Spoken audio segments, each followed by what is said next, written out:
ঈদুল আজহার পরদিনও রাজধানীর বিভিন্ন জায়গায় পশু কোরবানি হচ্ছে, আর একই সাথে চলছে বর্জ্য অপসারণের কাজ।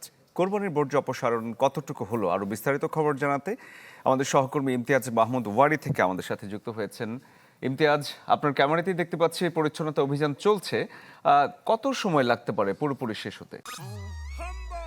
ভীম লিকুইড এক ধোয়াতেই তেল চর্বি সব পরিষ্কার মাত্র 50 টাকায়। কত সময় লাগতে পারে এই কথাটা যদি বলতে হয়, এর আগে ঢাকা উত্তর দক্ষিণ সিটি কর্পোরেশনে তারা ৮ এবং ১২ ঘন্টার কথা বলেছিল, এবং সেটি কিন্তু সেই সময় সম্পূর্ণ বর্জ্য নিরসন সেটি কিন্তু সম্ভব হয়নি। এবং এখন এই মুহূর্তে আমি আছি ওয়ারিতে, এবং সকালবেলায় ঢাকা দক্ষিণ সিটি কর্পোরেশনের যেই প্রশাসক আব্দুল সালাম তিনি বলেছেন যে এখন পর্যন্ত হাটের সহ যেই সকল জায়গায় বর্জ্য রয়েছে সেগুলো নিরসন হয়েছে ৬৫ ভাগ, অর্থাৎ এটি কিন্তু রাত যত বাড়বে এবং সেই সাথে সাথে কিন্তু বর্জ্য নিরসনও শতাংশটাও তত কিন্তু বাড়তে থাকবে। একটু আগে আমরা ৪টার দিকে ছিলাম টিপু সুলতান রোড ওয়ারির, যেখানে হচ্ছে যে এই ওয়ারির এলাকার ভেতরে যেই বর্জ্যগুলো রয়েছে, যেখানে নির্ধারিত স্থান ঠিক করে দেওয়া হয়েছে সেখানে রাখা হয়েছিল।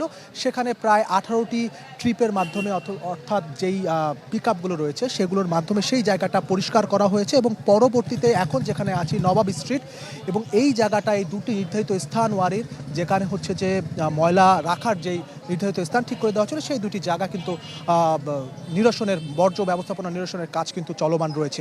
এর আগে গত দিনের কথা বলতে চাই যে গতদিন সকাল থেকে আজকে দুপুর নাগাদ প্রায় ঢাকা দক্ষিণ সিটি কর্পোরেশনের প্রায় ২০,০০০ মেট্রিক টন যে বর্জ্য সেটি কিন্তু নিরসন হয়েছে, এবং আজকের দিনের যেই টার্গেট সেটি হচ্ছে যে ১১,৭৭৬ মেট্রিক টন টার্গেট রয়েছে। এবং এখানে যিনি বর্জ্য নিরসন কর্মকর্তা রয়েছেন তিনি বলছেন যে এখানকার মানুষের সচেতনতা এবং যেখানে সেখানে ময়লা ফেলা, নির্দিষ্ট সময় ময়লা না ফেলার কারণে এই যে পরিষ্কারের যে সময়টা সেটা কিন্তু আরো বাড়তি সময় প্রয়োজন হচ্ছে।